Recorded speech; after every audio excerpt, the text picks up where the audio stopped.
Alright mga master, so welcome back ulit sa ating YouTube channel. So bali ito na guys yung itsura ng ating project. Ayan, bali kanina so minamasilyan yung ating harapan dito.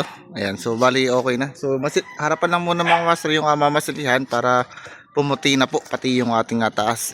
Then kanina so sa side natin, bali naglagay na kanina guys ng waterproofing.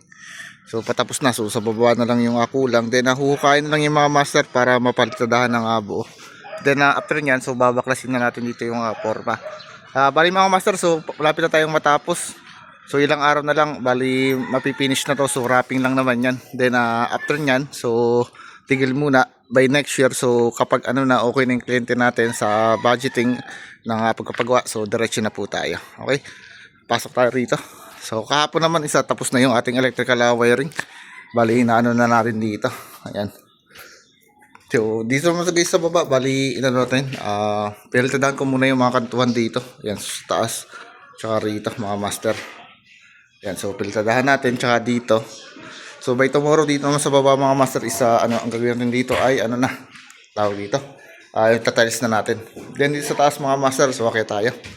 Yan, bali temporary, sinaksak ko muna rito para mapagana yung mga ilaw sa baba.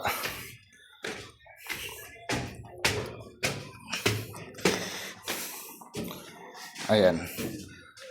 So yung si forma naman, bali tinapos na niya yung i-tiles yung ating second floor natin. So bali ito guys, tapos na rin. So ito yung sa may terrace natin. Ayan. Then dito sa kabila. Ayan. So kinabit na rin kanina yung ating strainer para dun sa tubig. Once na nag-ampias dito ay dire-diretso. So yan yung mga masters na nakaklebe ng konti para yung tubig hindi maipunan dito tsaka doon sa gitna. So para diretso siya. Okay. So yun lang muna mga master. Bali na update yung like. So salamat po.